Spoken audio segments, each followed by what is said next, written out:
Tiu kon ga chiga tie jigda tie chi Jordan yene ki chi jorwa yene ki kon ko chi twan mang na man na chi pial pin de judai na chaga tie ka chuku gam wo ko pirin bain rem ting pin duka angan an balawa ale ning bo ka deng du tinga pyo na ke ro wel lin chal ba ter ke big tong nen dang ki ku dang ka pal ke dog die ke chi du da chi gbeleu big pog ka big bai wil kwa chi bo nyali jin golatye chu yadam go bai chu pin nam be jo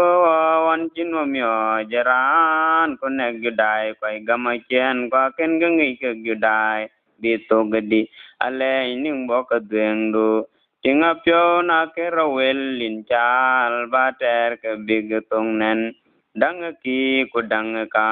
pal ke dog die ke chi du da chi beleu big pog ka big bai wil kwa chi bo ye chu pin do tyo ba le ba ma da go we pin do tyo kwa ya ta ga ka wa chừng ri ke ka pin na do ra go long yi lang non yan ke na ma ra loi di ye ya ti ale ning bo ka deng du tinga pyo na ke ro wel lin chal ba ter ke big tong nen dang ki ku dang ka pal ke dog die ke chi du da chi beleu big pog ka big bai wil kwa chi bo ne du ye na chi ro ga mon te kwa ken ngi ke gudai nan bin la do kuin reng ke ro da jam yen ge pil la to chi ge ge go be ko ngo de lwe ko kum ge nyin lo bo kwa chi gon ngo ko bum to ale ning bo ga deng du tinga pyo na ke ro wel lin chal ba ter ke big tong nen dang ki ku dang ka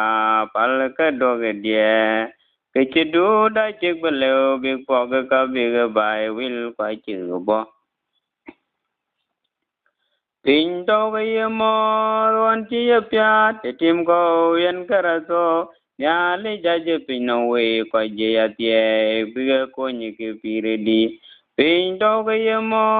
don chi ya pya te tim ko yen kara so ya le ja je pin no we kwa je ya tie big ko ni big pi re di ko lu ka pyo we ne bi ge che ran chi jo ale ning bo ga deng du tinga pyo na ke ro wel lin chal ba ter ke big tong nen dang ki ku dang ka pal ke dog die ke chi du da chi beleu big pog ka big bai wil kwa chi bo